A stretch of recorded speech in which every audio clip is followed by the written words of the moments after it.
All right, good morning. We're going to call to order the regular meeting of the Regional County Sanitation District and Sacramento Area Sewer District for October 10th, 2018, and please ask for a roll call.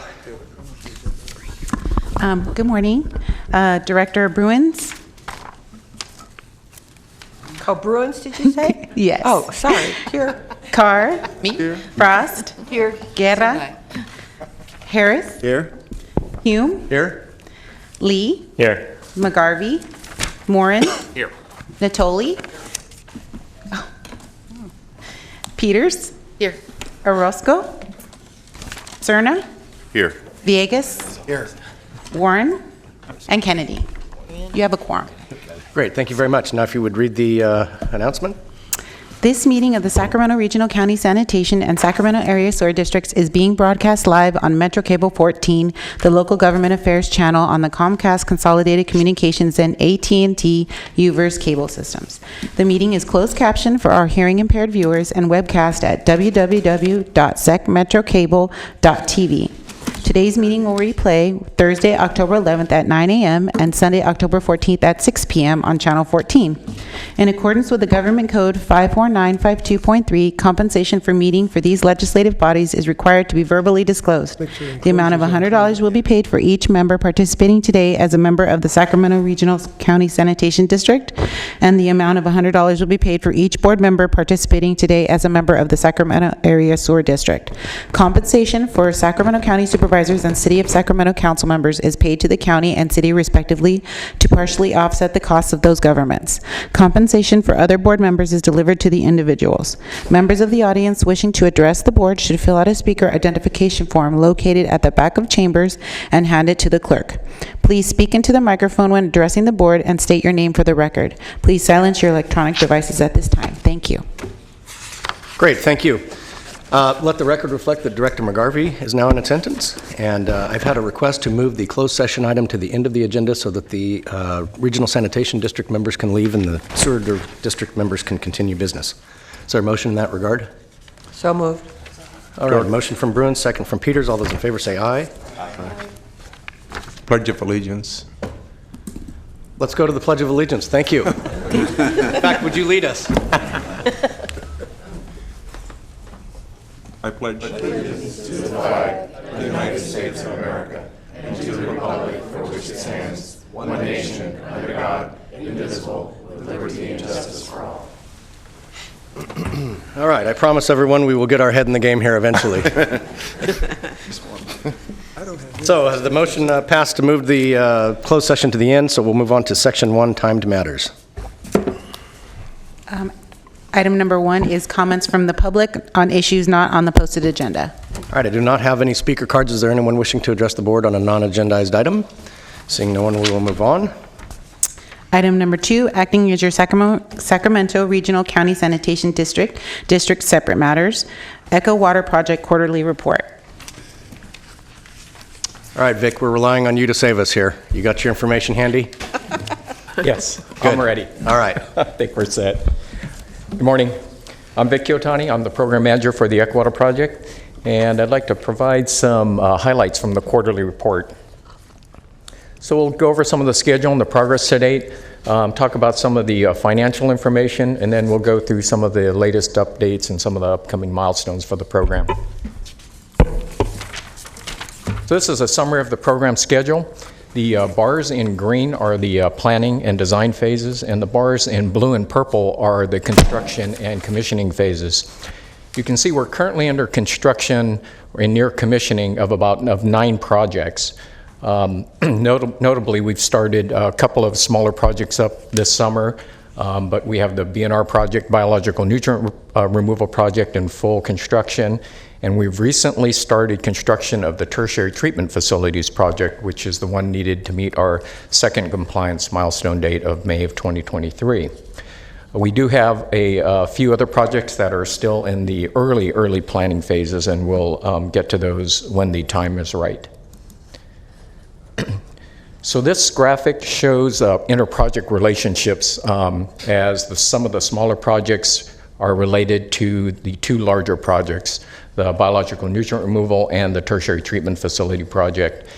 The You can see the return activated sludge, flow equalization projects, nitrifying side stream, those, and the channel air. Those are all needed before certain points in the biological nutrient removal project. Those projects are on schedule, and we anticipate completing those without affecting the BNR project. The two projects related to the tertiary treatment facility projects are complete, so the tertiary treatment facility project can proceed without any other impacts from projects. This is a histogram of the program cash flow. The dark colors are actual expenditures monthly. The black line is the total program cost. You can see we're still projected on the $1.735 billion total program cost. The bars in red are our project soft cost. So you can see in the next coming year, some of the costs are projected to decrease. That's as a result of completing several of the construction projects ongoing. Then you'll see a ramp up again, and that's the tertiary treatment facility project ramping up, laying on top of the biological nutrient removal project. So this graphic shows total program expenditures projected, and which is in the orange, versus what's actually expended in the green. I've made some comments about this several times. So although it looks like we're doing very well, we're under projected budgets, what could be of concern is that we're not spending enough. And so if you relate expenditures to progress of schedule, this could be a red flag that some of our projects are falling behind schedule. So the biggest project, which has the most expenditures, is the biological nutrient removal project. So we pulled information, and this graphic I'll explain a little bit, hopefully will show us how that BNR project is doing. So the line in yellow is the contractor's projected expenditures off of his baseline schedule. So this is what he has submitted early in the project, and this is what he would expect to spend based on how he lays out his work that he wants to do. The line that's in red, that's right below it, is actual expenditures. So you can see after about the first year or so, he started expending less than what he had projected to expend. So that could be an indication that he's not producing enough work. He's not doing enough work. You can see later, toward the earlier part of this year, has caught up with his expenditures, very close to his baseline expenditures. So you'll see that red line, there's a blue line that splits, which is right where it splits right here. At this point, the contractor submitted an early completion and a late completion schedule. So these are the costs that he would have if he had an early complete project or a late complete project. And so you can see we've marked, he's currently expended right about here. So he's sitting really close to his late expenditure line. This means that he still can complete the project. So if you go out, all those lines converge to the same point, which is completion on time, but there's just different paths to get there. What we would really be concerned with if those costs are way below his late start line, that means he definitely is behind. So we're watching very closely what he's doing. We're working with the contractor very closely to help him identify ways that we can shorten up schedule activities. Right now, though, it looks like he will be able to meet the final compliance date that we've noted for his project. Just a few program updates, general updates. We've worked over 1.8 million labor hours, and we've only incurred 11 lost time injuries. We've started the channel aeration blower project, so we're trying to get that site winterized. The return activated sludge pumping project, they completed battery 2, and they're working on battery 3. Battery 3 is the last battery of that project. We've placed over 75% of the concrete in the biological nutrient removal project, and I have some photos that you can see where they're at with the concrete pours. And then finally, the tertiary treatment facility project is in mass excavation. It's key that we get the mass excavation done and that site winterized for the heavy rain so that they continue to do construction. This is a very recent aerial, September 14th, showing the site in the foreground. This is the flow equalization basin project. This is the biological nutrient removal project right through here, this area here. Just a little bit close-up of the basins that are under construction. So you can see all the concrete that has been placed. This area here is not been affected by concrete placement, and he needs to keep a pathway into that construction zone, so he's kind of working his way back out through the basins. Are those little specks that we see, they are vehicles? Wow, that shows you the scale of that project. Yes, he has 4 of these really large cranes. These cranes have a 220-foot reach, so he's had to bring on a 4th one to get the reach, because once you put the concrete in, he can't reach to place scaffolding to put all these top decks that are up on the basins. It's a very congested site right now. So a little close-up of the basins. They're actually doing water leak testing of one of the basins. So they completed basin 1. They'll be working on basin 2 shortly to fill it up with water. So a close-up of the hydrostatic testing. This is a picture of the blower building, which is this building here. This is steel frame structure and the area control center here. They're getting ready to put the precast wall forms on them. Oops. This picture shows one of the big blower sets being craned in to be placed on their foundations. This is part of the BNR project. It's the primary effluent pump station. They're pouring the decks over here. You can see the top deck, so that structure is being buttoned up. You can see these are what they call the pump cans. Vertical pumps with columns will be placed into those big cans. Those pumps are about 6 foot in diameter, very large pumps. This is a picture of some of the work in the flow equalization project. They're still remaining to do joint sealing for expansion and construction joints in those basins. So the contractor is working on that. This is some work in the flow-through diversion structure, and I have a lot more details on one of the activities that happened in here, so we'll go through that. This is the tertiary treatment facilities project site. They're doing the mass excavation, which you see there is the complete mass excavation for the filters. They'll be working on the mass excavation for the disinfection contact basins shortly. Just a few more photos. There's a lot of utility relocations with that excavation. This is the nitrifying side stream treatment. The facilities are very near completion. You can see in here all the aeration header piping, lime storage building that they're still working on. We expect to start commissioning sometime later this year. The return activated sludge pumping project. This is one of our only projects that's right in the heart of one of our processes. These are existing secondary sedimentation tanks. They're actually replacing pumps and piping in these 4 basins. That's the work going on there. It's a picture of them removing one of the pumps. That project scope also had some rehab work to some large butterfly valves and some of the channel work. So I want to highlight a couple of projects that actually work activities, parts of projects that happened over this summer. Actually, there was done in July. And these 2 projects were kind of unique in that we actually had no way to discharge water to the river when these work activities are going. We're actually pulling pieces out of our effluent pumping system. And so there was very risky. I don't believe the plant ever took this kind of a risk with construction activities. It really, essentially, we had to stop flow to the river during the whole portion of this work. And so we'll see those activities amounted to about 40 hours of diversion.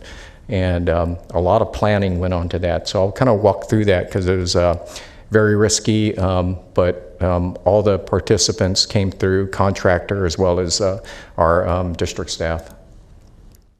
So we started diverting flows into the plant. We diverted primary effluent into our storage basins at 9 o'clock p.m. on the 10th.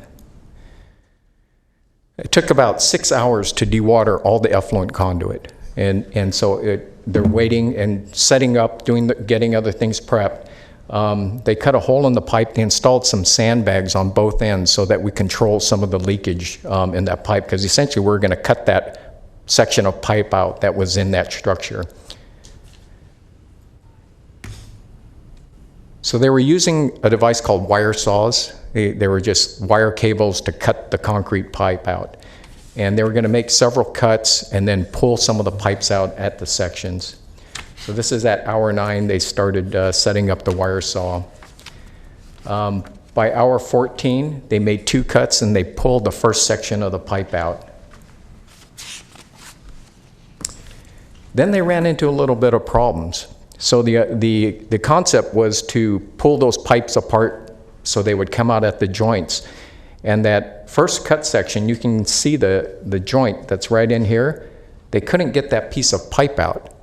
And so they struggled with it for a couple of hours. And finally, they decided that that joint was not going to come out. And the fear was that if you lifted that piece of pipe out, that end piece could just fall out and actually cause a lot of damage to people or equipment. So what they did was they pulled the pipe. There was another joint that was in there, and they decided to remove that pipe instead. And while they were waiting, they still had to go back, and they had to get, what you can see, this lifting bar here. This was a longer lifting bar than what they had on site, so they had to go find one at their yard. So while they were lifting the other piece out, they were going to get another piece of lifting bar so that they can pull that whole other section out. So they chained that piece of pipe together and then lifted that one out as a section. So after 24 hours, they flew in a prefabricated section of the new pipe. So they did a lot of pre-assembly on that pipe. There's a valve in there and another spool piece. They bolted that all up tight, and then they dropped in 2 other pieces to make that connection. That was by hour 29. They've got the second piece in. These guys were real happy because there was a lot of work to get there. And then by 2 o'clock p.m. on the 12th, after 41 hours, they put that last valve in place. So we diverted for 41 hours. We filled our storage basins with primary effluent. Those basins were full up to the top, and save for this basin 3. And so all the planning that we did, we estimated time based on the inflow to the plant. And this was kind of, really our safety margin at the end if more things happened.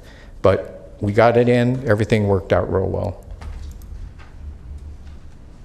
I'm going to show this is a time-lapse video that, this was Tykert Construction that did this work. And they did this time-lapse video of that work. And I'm going to go ahead and just let that play. It's a little over a minute.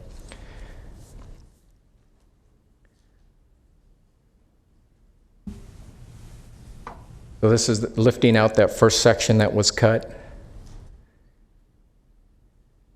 Everything was going very well right through about here. And this is where they struggled with that next piece of pipe. So they slid that over, pulled out a second section, and then they waited until they can get the correct lifting attachments to pull that last section out.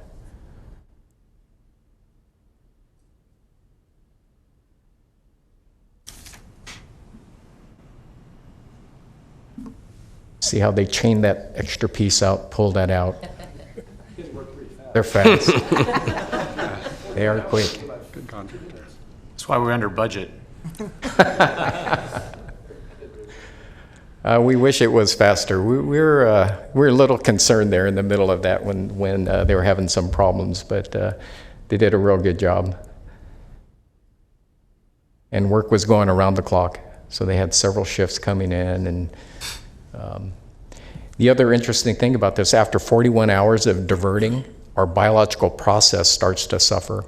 And so our operators did a really good job with bringing that process back online. So we had to get the biology back up so we can still meet all the permit requirements for discharge, and we were still able to do that. So that was a pretty good feat. So the other project I wanted to highlight, this was part of the effluent system reliability project, and we're replacing a number of very large valves that are on our effluent pumping system. So again, we're cutting into our effluent pipe.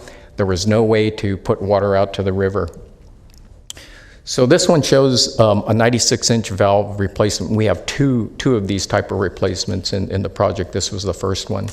So we started diverting at 10 p.m. and again, it takes us about 6 hours to dewater the conduit, and they started work at 4. That picture shows the tight confines of this work. Those valves are in this deep pit, and you can only get so many people down inside that pit to do the work.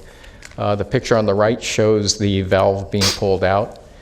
They had to install a coupling in that pit as well, and then the picture on the right shows the valve going in. These activities for this took about 40 hours.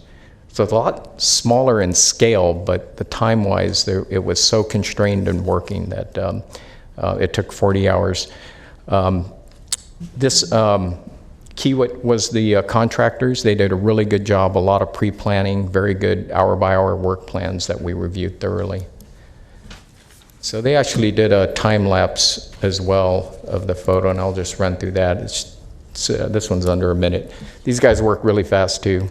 But you can see the valve being pulled out. They had to fabricate some special, what they call them, skates that attach to the valve with wheels that they can help them maneuver the valve out from the area, and as well as the getting the new valve in. And this one shows the 96-inch valve being prepared and to get lowered into place.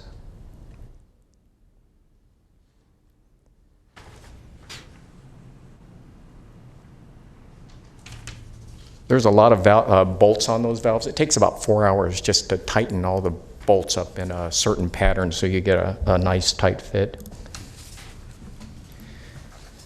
So these are some of the next milestones for the program. We have a very, very busy winter coming ahead.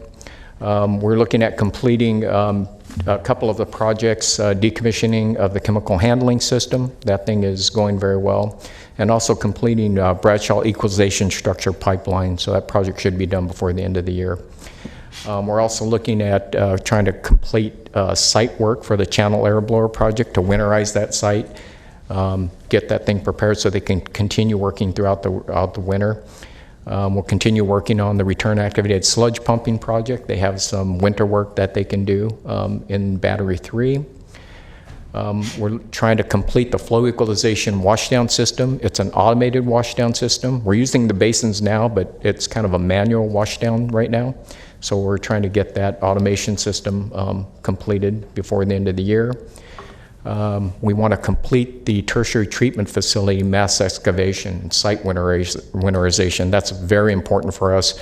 That's a very tight schedule on that project, and this is key to keeping them productive throughout the winter. The biological nutrient removal project will be hydrotesting some more basins, getting the primary effluent pump station up.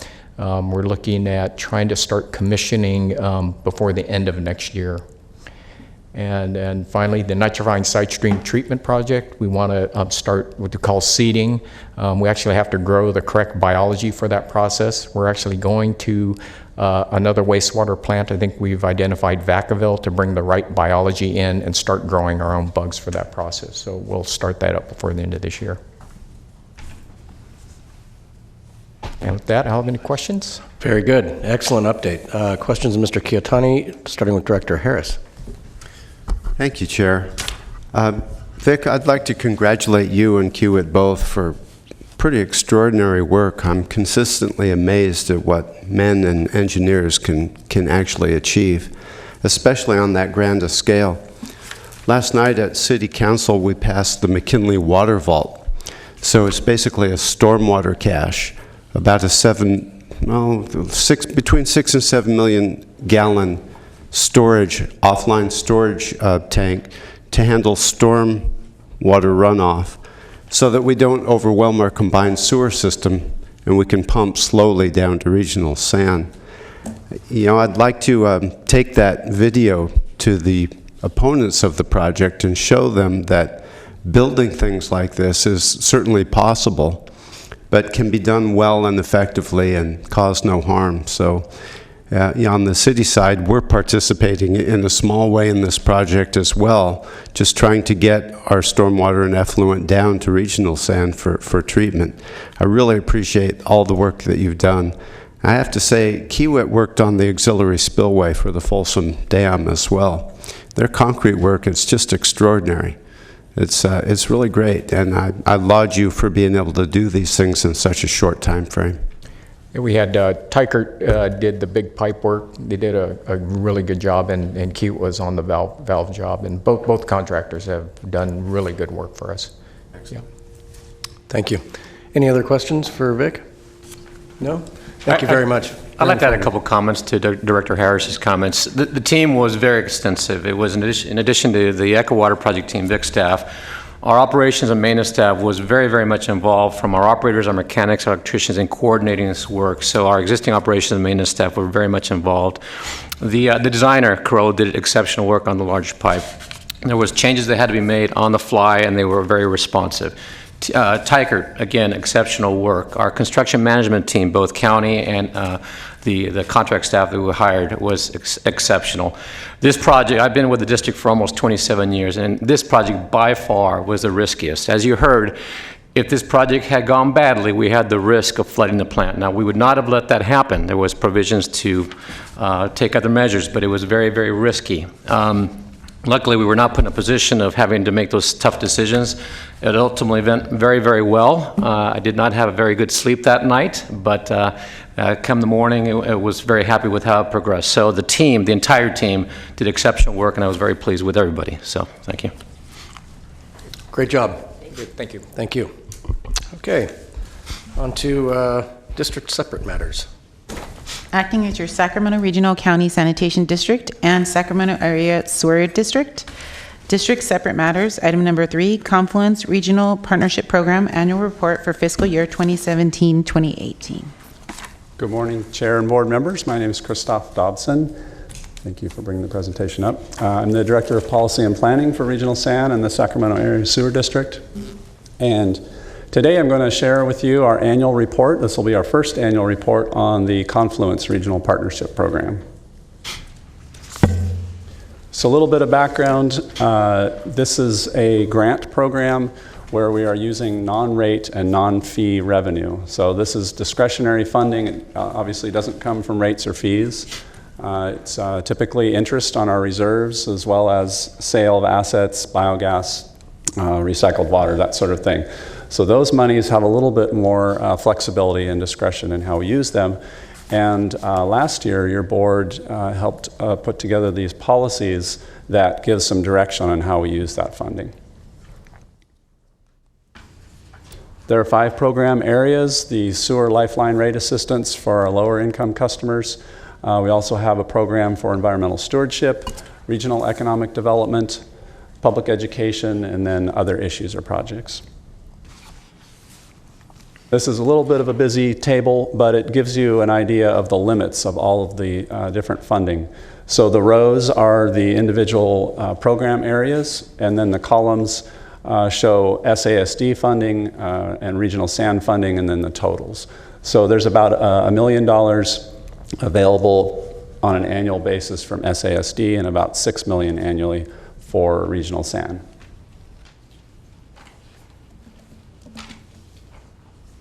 This chart shows you last year, so the fiscal year that we're talking about, 17-18, how we spent the monies over the course of that year. The orange bar is basically the obligated funds, the funds that we have agreed to pay out to the various projects. The green bars show you, I guess, the cushion, if you will, the difference between what we have spent and what the limits are. So that just shows you where the limits are. I will point out that this is not a full fiscal year, because we didn't, the program hasn't been around for a full fiscal year. So it's probably in the 6 to 9 months time frame. Part of the time was bringing these programs up. Obviously, we're spending money. We have to be careful and make sure that we are that this money is going to the things it's supposed to be going towards, and that we have controls in place. So there was some administrative work that had to be done up front to make sure we had that in place. So that was last year. And one other point I'll make is on the rate assistance program. That is a full year's worth of. That is how much we spent on the rate assistance program. A little over $2 million in the past fiscal year. This is a snapshot just to give you an idea of what's happening this year. Already you can see that we have some significant projects that have come forward. We're only a few months into the new fiscal year. And again, I will point out the rate assistance bar there. That is just assuming that we spend the same amount this year that we spent next year. So that hasn't all been spent already. That's just showing what a full fiscal year would be. The other 4 bars, though, can probably continue to move up as we get new proposals for grants. All right, to show you a little bit about what some of the funding has gone towards. The environmental stewardship projects, a lot of work out on the American River Parkway.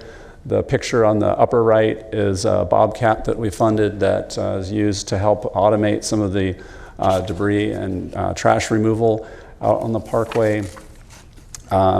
We also supported some contract labor to provide that service as well.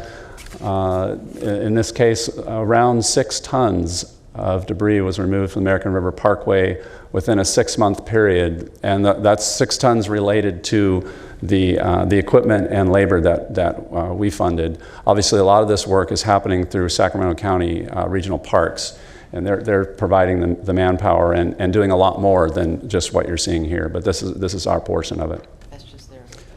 The lower right picture is just some debris and material that was recovered from some of our abandoned vessel abatement project that we worked with Yolo County on. So that's just some of the stuff that basically would have been floating down the river if it hadn't been for the funding to do that. More on environmental stewardship, and this is now talking about some of the things we're working on for this fiscal year. We're again working with Yolo County Sheriff's Office. Of course, they're continuing to do cleanup of abandoned boats and debris that gets into the river. But we've also funded a project you can see in this picture, it's not terribly clear, but this is a dirt area that's available for storage of these vessels, but it doesn't work so well in the wintertime. They can't really use it in the winter. So we're funding some improvements on that piece of property, some better drainage, and that will give them the ability to expand their storage, and basically they'll be able to do more boats, and they'll be able to do them quicker. They also won't have to pay the fees associated with bringing those boats off-site and having them stored in a private facility. So the bottom line there is that we're leveraging these funds so that they'll be able to do more work, get more boats off of the river with the same funding. Another area we're working on is the partnership with the Regional Water Board and the San Francisco Estuary Institute, SFEI. They're going to be performing a study on indicator bacteria in the Lower American River.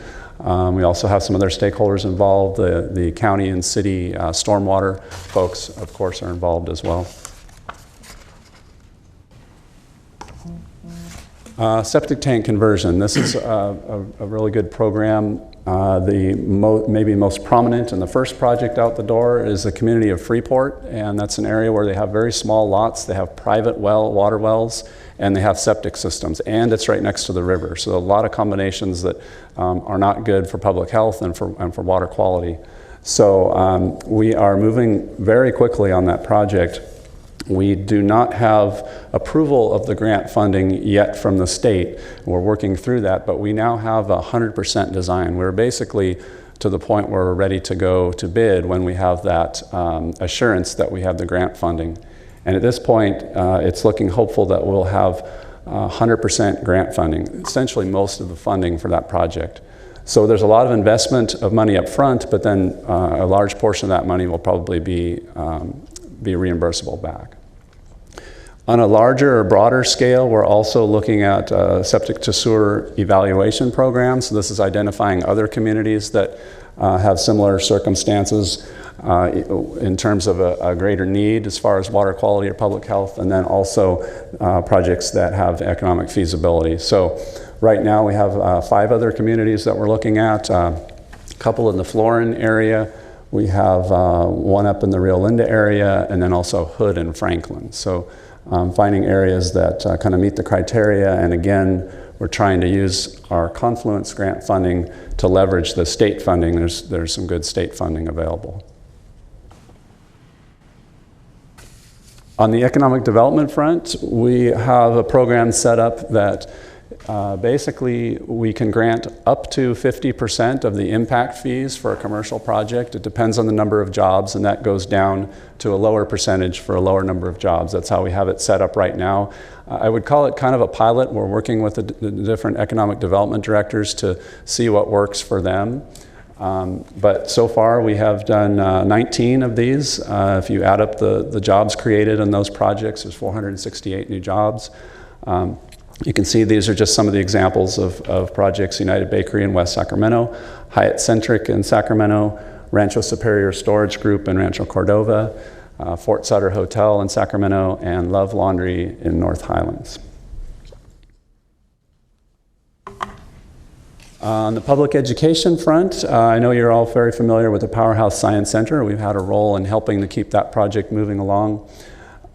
Splash Education Program, we are providing some bridge funding for that program. They have a gap in their funding that we're trying to fill for a period of 2 to 3 years.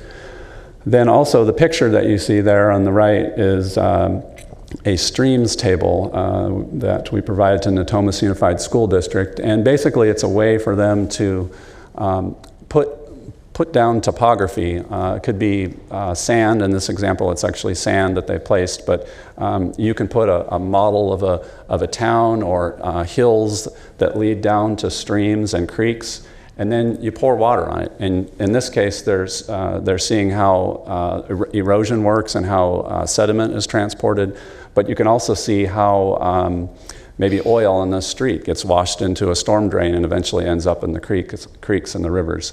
So it's it's a neat educational tool. And what I really like about this photo, if you look really closely, those kids are all, they're just really focused on what's going on. That means they're learning something. That's what I like about this picture. All right, some other things that are coming up. More work on the American River in terms of cleanup and volunteer events. Also some invasive plant eradication. We have an interesting project with Access Sacramento to take some of our key messages and have high school students enter contests to develop public service announcements based on our messaging. Some signage on the American River Parkway, and then also we're looking at an outdoor water education program as well. All right, so we had a few speakers to come up and say just a couple of words on some of the programs that they've been involved in from the customer perspective, the folks that are applying for these grants. We were not able to get Sergeant Sam Machado here today. He wasn't able to make it, but he has expressed a great deal of appreciation for the funding that we have provided through the Confluence program.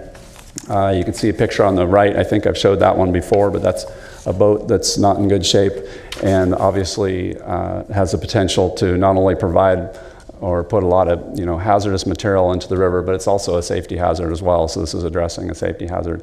The bottom. Not in good shape. That's kind of understatement. Yeah. Okay. Not in good shape. That's bad shape. How about that? The picture on the lower right is the St. Joseph, which I don't know if anyone recalls this, but this was a vessel, fairly large commercial vessel that found its way floating down the river, cast adrift, and fortunately, with the help of some private boaters, I believe, they were able to kind of corral it and get it into a marina. But it was sitting there, not only continuing to deteriorate, but also racking up fees to store it. So with Confluence funding and also funding from the state, Yolo County was able to finally get that boat removed and properly disposed of. So that has been taken care of. And with that, I'm going to turn it over to Diane Richards. She's the manager of the Economic Development Department from the City of West Sacramento, to say a few words.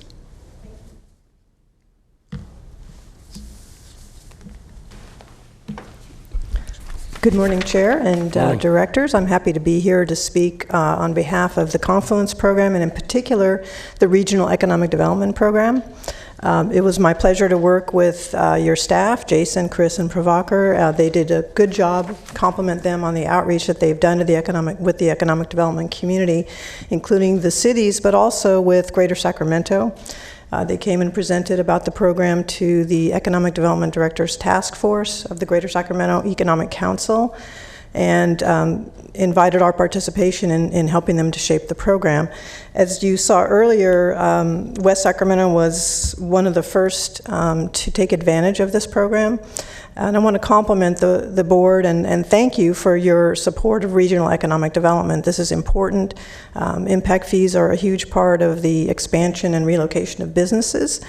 And as was mentioned earlier, United Bakery is a local bakery in West Sacramento that has grown from 27,000 square feet to about 66,000 square feet. They've added 15 full-time jobs with this.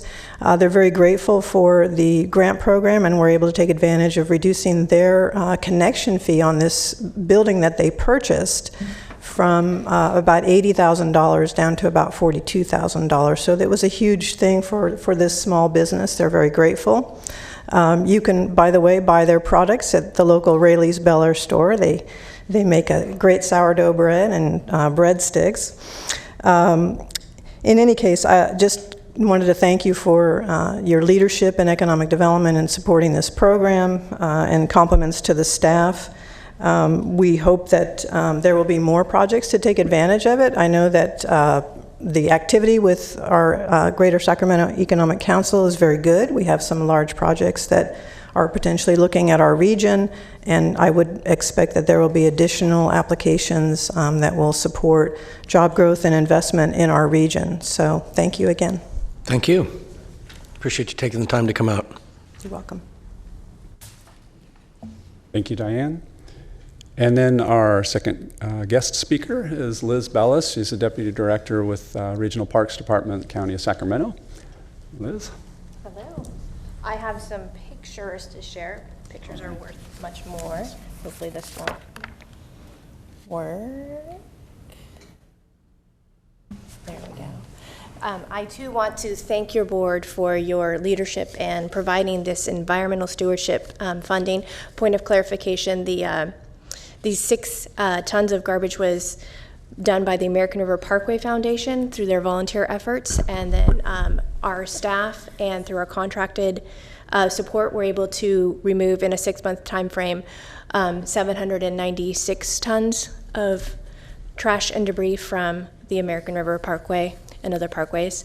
So the picture on the lower left there, hopefully you can see some of the details. Those are some of the specialized equipment that we purchased. Those are gators with, they were actually custom-made pumps that were installed, and the purpose of those is so that we can actually pump out human waste containers that are found on the parkway, so that staff, A, it's going to be more efficient, and B, staff is not handling them directly.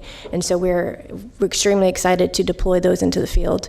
And the picture up above is, of course, just a couple of our truckloads of trash that was removed. Mr. Chair. Yeah, Director Cerna. Thank you. I just wanted to point out, I'm glad you made mention, Liz, of the fact that we have an amazing amount of material coming out of the parkway every day. But correct me if I'm wrong, but I thought there was one day or perhaps one week where we actually pulled out 20 tons in a day. That is correct. Yeah. Good Just want night. to underscore the magnitude of the issue. This is to illustrate how much more efficient we can be with the bobcats, removing some of the larger items and being able to easily put them into the dump trucks there, so it's easier to remove that. And like I said, with this specialized funding that you gave us for equipment, we're able to be much more efficient.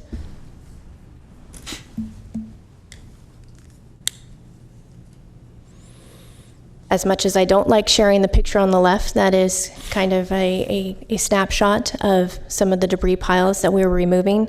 And then we have staff that are working to remove an area and clean up and bag so we can get that out of there.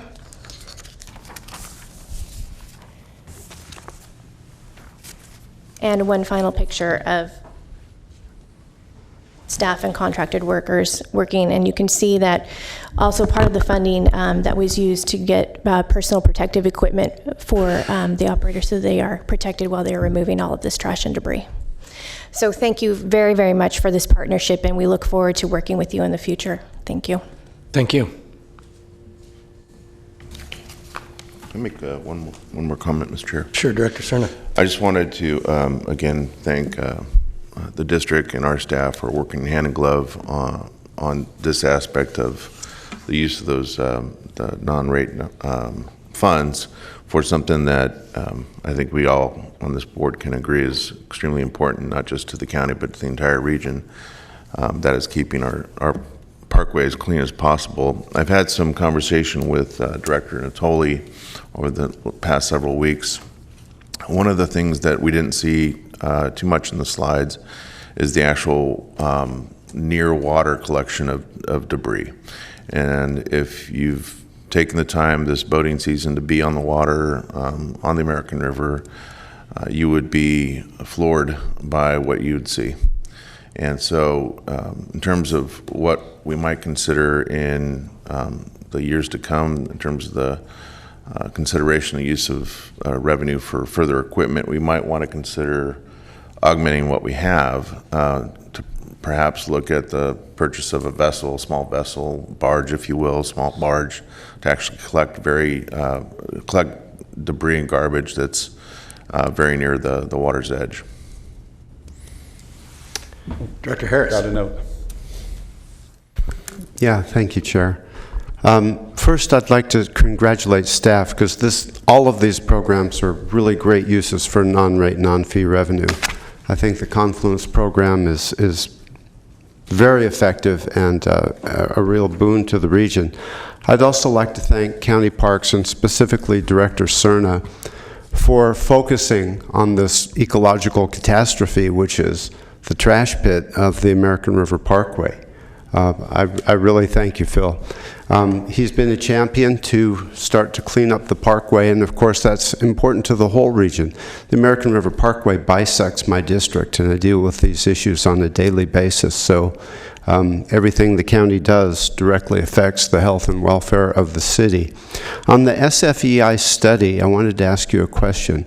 You know, E. coli has been reported in the bee several times in my district, and it's of great concern as a public health risk. So in this study, as well as measuring levels of bacteria, is anybody trying to discover the actual sources and address that specifically? Because it's a big talking point, whether this is illegal camping or dogs off leash, other use or natural occurrence of E. coli, which it does spawn from many sources. So, Christoph, do you have anything to say about that? That is the purpose. That is the purpose of the study. Rather than having this kind of, there's a number out there that no one really understands what it means, let's try to get information to understand where it's really coming from. So it's looking at all potential sources. Well, I really appreciate that because it's important for us to understand the sources so that we can address the problem. Exactly. It's going to be very helpful. Again, congratulations to everybody who's worked on Confluence. It's a great program. To add to that, we have funded the early study plan preparation for the SFEI, and we plan to fund the actual sampling. That'll start early part of next year. We expect the plan to come through by early next year, maybe January, February. We have great partners. We're partnering with the regional board, and they really see this program as a vital to get to the root of what's causing this E. coli. And there's obviously state partners, and also the county and the Sacramento City is also partnering. So it'll be a good thing to report. Probably by this time next year, we will know what the source is. Excellent. Thank you. Great. Director Natoli. Yes, thank you, Mr. Chair. I would just add my kudos certainly to the staff and to this district for the districts for their work, I think, to really advance very important efforts in a pretty wide range of opportunity areas, and I think the money's that's been put to use thus far has been well spent. I think, again, indicative of what was portrayed today. I just wanted to ask a couple questions. One being on the efforts to do the septic tank conversions, is that you referenced the amount of money thus far. We actually have another item later this morning on the consent calendar for a consultant to assist us in that regard. Is that being funded by both Regional SAN and SASD, and how much is Confluence versus district funds that might be reimbursable? So it gets a little bit complicated, but we are starting by funding it through SASD, and the reason for that is that SASD will ultimately own the collection system there, okay. And we're wanting to have one party to apply for the grants through the state, okay. And so that simplifies things a lot. In the end, Regional SAN will reimburse back a significant portion, and the proportion that Regional SAN will, the portion that Regional SAN will fund is roughly equivalent to the funding levels of the two programs. Okay. And so About 77% to be exact, from Regional SAN, and 23 is from SASD based on the funding. But initially, SASD will get all the reimbursements, and then we'll see whatever is left to be as a whole, then we'll do the 77%. Okay, so where the Confluence program comes in, for example, in Freeport, which is the example you use, is that's the additional match money that from a non-fee, non-rate revenue source. And so for the other communities, assuming we advance those applications to the point of getting to a construction phase, we would anticipate some complementary amount out of Confluence funding. So you budget for, because you got 5 of those going. I know a couple that obviously that I've been close to, but all 5 of them are in various stages of advancement. So I guess my question being, so is there sufficient money budgeted or allotted in the event that those all come to pass in a fairly short amount of time, because those grants are going to have timelines associated with their construction, if I recall correctly. So you got money. So the thing that's really holding up is the state grant funding. Yeah. We finished already the Freeport design work, and we're ready to bid. Yeah. The state changed recently the requirements for the EIR. We did the CEQA, and they wanted now the CEQA Plus, because they're figuring that their funding is running out and they need to go grab from SRF money, which is a part of it coming from the federal source. So we're working with them to see if they could relax that and allow us to go ahead and bid it. So if they approve today, we would have a completed system in Freeport by end of next summer. So now the funding is starting to run out on the Prop 1 funding, right, but we still have our applications in. So we're using our money to do the design work. And if the funding comes through, then we will actually go ahead and work with. And I didn't want to get ahead. I just wanted on the Confluence piece of it, though. That was my point here. So you've got that associated with Freeport, but for the other ones, I assume there's going to be some Confluence in addition to the other funding sources you're talking about. Yeah, here. Confluence will definitely be a contributor all the way through. Okay, that's what where there's a shortage from the state funds, Confluence will step up and pay for those. And you've has some budget framework in mind as it relates to that. So again, as we look at projects that, all the good things you've shown here, but if those come to pass, and we've got the commitment that we need to make, so you budget. That's my question. So one of the things that I think will come probably later next year or later this year or early next year is to look at what the shortfall is. Okay. But once the state gives us a picture of what the approvals are, we may ask your board, for example, this year we have more non-rate, non-fee revenue than we were authorized to spend. So if your board's will is to go ahead and help the communities, we will ask you to add some money to it. Okay. So that some communities may not be able to, because if you take, for example, Hood is too far from the regional plant. It takes a lot more money to build the line to bring it here. So there may be a bigger shortfall that the residents may not be able to afford. In that instance, we may want to step up. That's what we will bring to your board. Okay, you'll be bringing that at a later date. That's right. Okay, thanks. We'll do that. One other question that just as it relates to the educational component, and you showed the examples of some of the things we funded thus far. I want to just ask back to the Nicholas and Sims Ranch properties that you're improving, and the partnership with the Elk Grove Unified School District and maybe the Historical Society, if I'm not mistaken, and maybe others. Are they going to then submit for grants? And I assume they're aware of it, but as we bring those properties to an improved level where we can then accommodate, school kids and other community members for programming there. Have we considered that? That would certainly be a component. I think this will become a lot clearer. Next month, we're bringing forward a presentation on both the Nicholas Dairy and Sims Ranch. Okay, I didn't know that. The work that's been done so far, which there really is some actual, visual improvements now, but also the educational program that we're developing through the Elk Grove School District. And there's really been a lot of work done. So, So you'll be bringing another presentation? Yep. Okay, thanks. Yep. Director McGarvey. Yes, just wanted to kind of repeat some of what's already been said. I want you to thank you for everything that's been done and continuing to do on this confluence, because the American River Parkway is our northern border, Ranch Cordova, and we have a lot of people that go through there all the time. And to see the 6 tons removed from the American River Parkway in 6 months, that's just astounding that you have that. And then it was on the news a few weeks ago about the boats that are picked up out of the river and all the rest of the things that are just there. I don't understand why people just abandon and leave that kind of debris and contaminate the river like they do. But thank you for everything that you're doing, because it's helping tremendously. We just need to keep up with it. Thank you. Any other questions for Mr. Dobson? Mr. Chair, I just wanted to point out to Director McGarvey that it's actually closer to 800 tons. We funded a portion of this in the foundation, as Liz pointed out, so it's been about 800 tons over the last 6 months that's been removed. So it's many multiples to emphasize your point.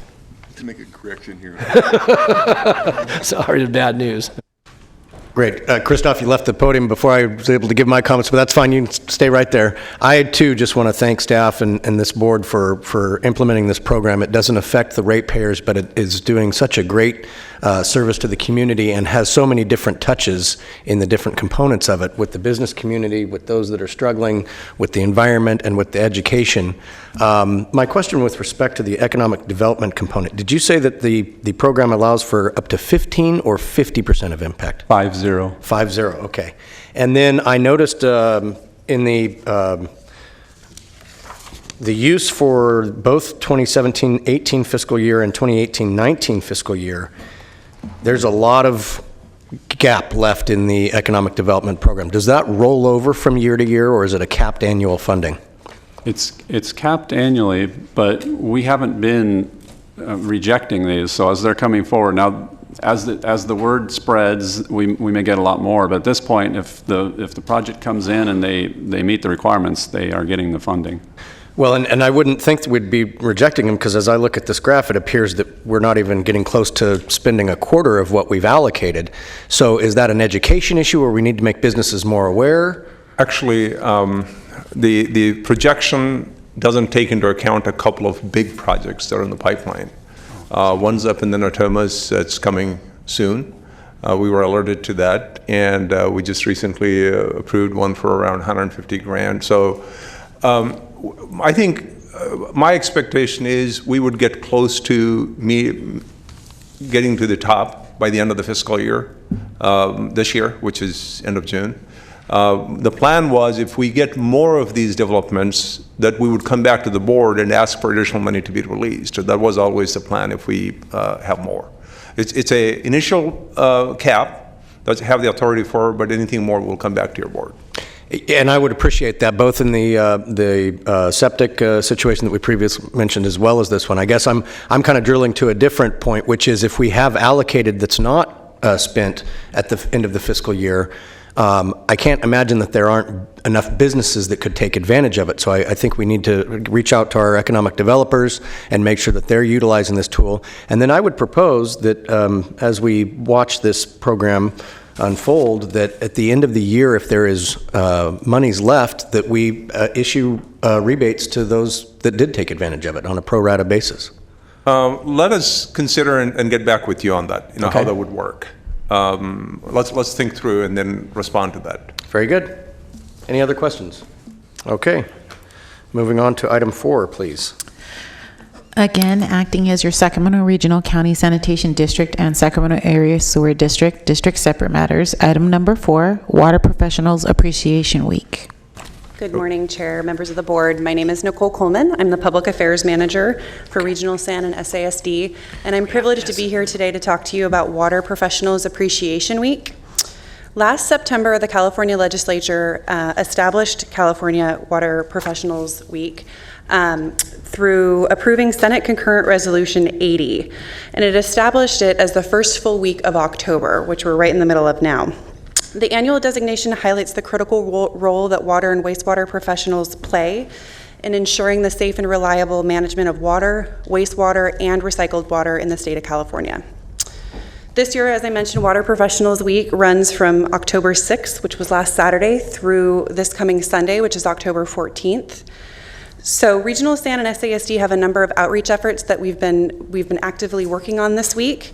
We've collaborated with the media on some stories. We're also leveraging some key statistics and videos, short-form videos that we produced on our social media channels.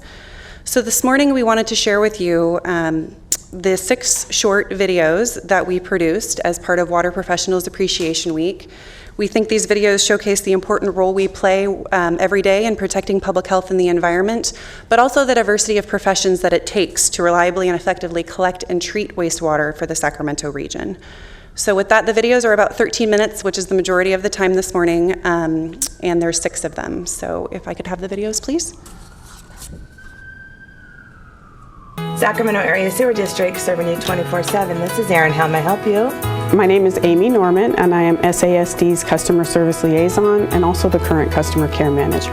SASD's Customer Care section directly interfaces with our customers in the areas of call center operations, permitting services, and problem and complaint resolution. We serve a population of approximately 1.2 million people in the greater Sacramento area, and we also have more than 330,000 customer accounts, and that's a lot of people to serve and listen to. We have call operator dispatchers, we have permitting services technicians, we have the education and outreach liaison folks, and we also have data management technicians. Every year we receive thousands of sewer-related calls. Our call center operations are available 24 hours a day, 7 days a week. We want to be called first if a customer has a sewer service emergency. We respond out to sewer emergencies within 2 hours. It's important for us to get out quickly to protect human health and the environment. If a customer has a business and needs to make a new connection to the sewer system or has an existing business that's remodeling, they'll connect with our permitting services staff. We get about 8,000 calls for permitting services a year. We're always listening to the customer. It's very important to us. We want to have 90% customer satisfaction when a customer interacts with our services. The information that we get is deeply analyzed. We take that information and feed it back into the organization to help us drive improvements to our services. Communication is a very vital part of the customer's perspective, and we put a lot of time and energy into getting that right. One of the great things that customer care gets to do is to provide education and information to our customers, make them feel comfortable about the services they're receiving. Far and away, our customers are happy with our services. That's a wonderful thing. In customer care, we're kind of different. We don't design pipes, we don't go out and touch pipes. We're waiting to hear from our customers. We're always standing by, we're ready, we're willing, and we're available.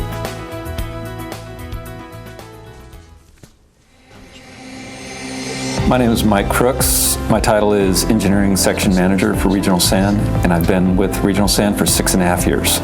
My name is Patrick Schroeder. My title is Engineering Manager. I have worked with the Sacramento Area Sewer District for 17 years. We're working every day to protect public health and the environment. At SASD, we serve 1.2 million customers throughout the Sacramento region. Regional SAN serves the customers that SASD serves, as well as some others outside of their service area, so we're approximately 1.4 million people. Regional engineering is an incredible team. Our responsibility really is to keep things running and to upgrade things when they need to be upgraded. To do all this, our folks manage and implement projects, and they can be very relatively small projects and they can be large projects. At SASD, we do everything from the initial development when a pipe gets put in all the way to where we have to rebuild it or put in a brand new pipe. we're a conveyance system, so as soon as you flush, water comes into the small pipes out of your home, and after that they go into larger pipes, which eventually end up being really large pipes that go into the treatment plant at Regional Sand in Elk Grove. When it shows up at the plant, it actually goes through a multi-step process. What the process does to clean it up is truly amazing. We are actually the largest inland wastewater discharger west of the Mississippi. And if you were to take in all the miles of pipe that we maintain, it's from here to Nashville and back. It's very important that we protect public health and the environment. We all live in this region. We all recreate in it, and we swim in the Sacramento River. So those things are kind of near and dear to us, and it gives us a lot of incentive to do our job well. The one thing that I love about being an employee of Regional Sand, aside from the great people that I get to work with, is the great diversity of projects and the type of work that we get to do. The variety is just amazing, and so it keeps things fresh, keeps things interesting. We think it's fun. We actually think making sure that homes can flush without any problems, we get excited about that we can take care of those issues.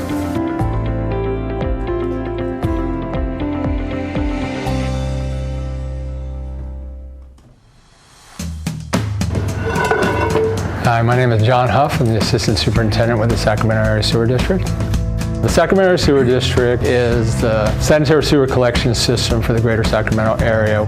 SASD is a 24-hour, 7-day-a-week operation, 365 days a year. No days of the week or holidays are excluded. We've got 4,500 miles of sewer pipe that we maintain, along with 106 lift stations. We are the third largest system in the state. It's a very big job. It's very spread out. Having a sewer system, is really one of the main backbones for any community to be established and to go anywhere or grow in any way.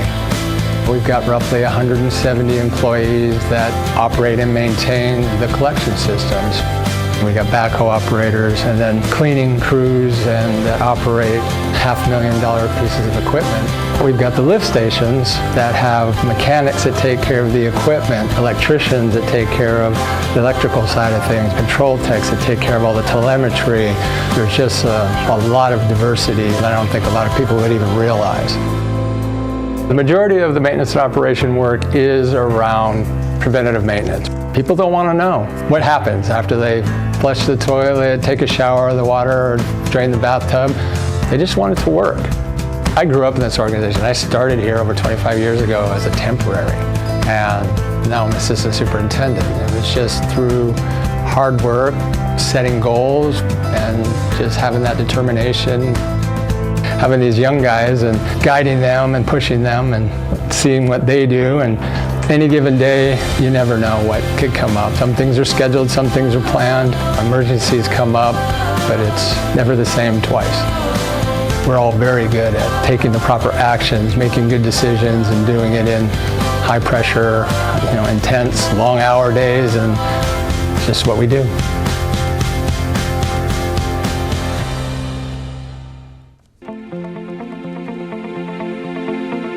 Hi, I'm Christoph Dobson. I'm the Director of Policy and Planning for Regional Sand and the Sacramento Area Sewer District.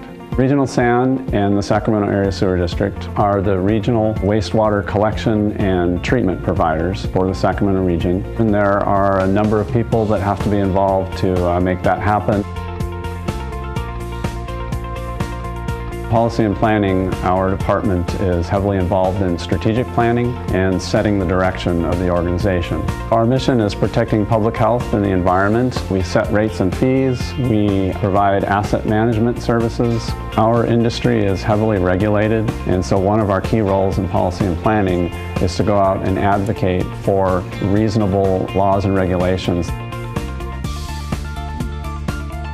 Hello, my name is Joe Mastretti.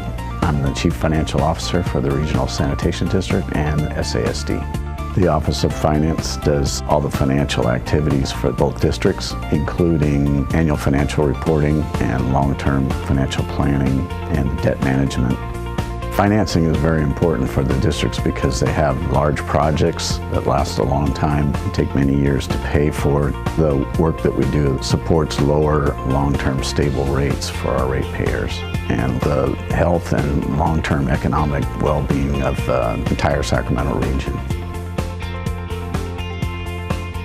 My name is Nicole Coleman, and I'm the Public Affairs Manager for Regional SAN and SASD. Regional SAN and SASD exist to protect public health and the environment, and the communications piece of that is really important. Any external communication with customers, usually our office has had a hand in it. Customer communications, customer awareness campaigns, messaging related to source control on what you can and can't put down the drain all come out of the Public Affairs Office. One day we could be doing construction outreach and designing a communication strategy around that, and the next we're working on a customer awareness campaign and getting important messages out to our customers. We try to help customers with the information they need to affect change in their homes, in their businesses, so that we're all working together to keep the sewer system running smoothly. I'm David O'Toole. I'm the Director of Internal Services at Regional SAN and SASD.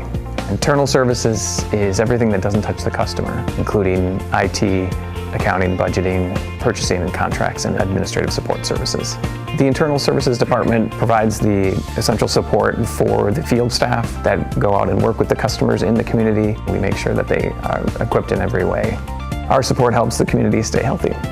Every decision that we make is a balance between people, the money and cost, and the environment, and we provide a very important service for the community, and we're all very proud that we're able to provide this service. My name is Glenn Bielefeld. I'm the Operations and Maintenance Manager. I've been at Regional SAN for 24 years. I believe here at Regional SAN it's all about the people. We have operators here, we have electricians, we have mechanics, we have engineers. We have 230 people in the operations and maintenance section. We have 430 staff throughout the entire organization. It takes a lot of people to produce a high quality effluent that we produce here. I think most people would be surprised that in a fairly rural setting here in Elk Grove that all the wastewater in the entire Sacramento region arrives here at this facility. Typically we treat about 130 million gallons a day. So that would be about the size of a football field, probably 400 feet deep.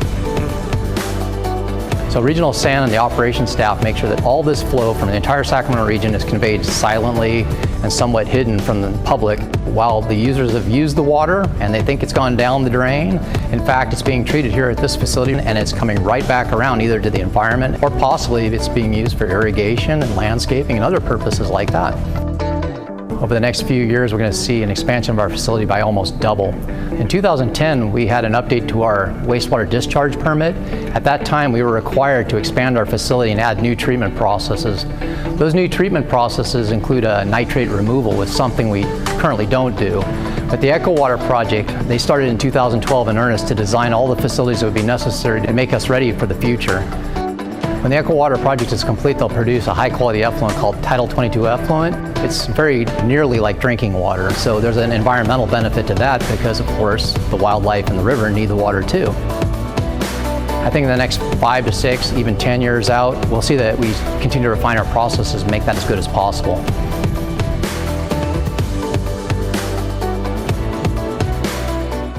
My name is Brian Young. I'm a Natural Resource Supervisor for Regional SAN. I started in 1993, so I've been out here for about 25 years now.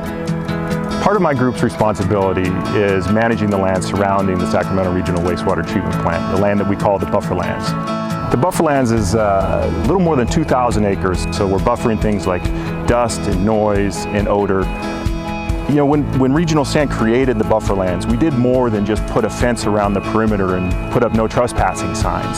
We've restored hundreds of acres of native grasslands, of wetlands. We've planted over 35,000 trees on the property, and so the wildlife response has been phenomenal. Our bird list just grew to 240 species. We also have dozens of species of mammals, reptiles, amphibians, fish, invertebrates, and insects. Our Bufferlands team is comprised of some amazingly talented and hardworking individuals. They're biologists that drive tractors. They're botanists that operate chainsaws. They're ecologists, they're entomologists, they're arborists, they're wetland scientists. they're range managers. So on any given day, you'll find the different individuals on our staff engage in a whole host of different activities to either restore habitat, manage habitat, basically just caring for our wildlife populations. And with an area growing as fast as the Central Valley, we're losing open space, we're losing habitat. And so when you can preserve a chunk of land, 2,000 acres, it really makes a difference to the area's wildlife, and I think it's appreciated by the community.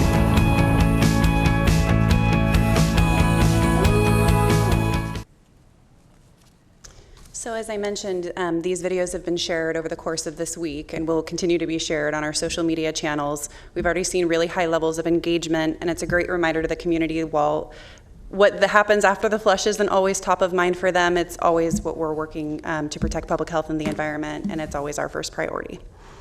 With that, I'm happy to take any questions. Excellent work. Thank you for sharing it. Any questions for Nicole? No? Great job. Thank you. Okay.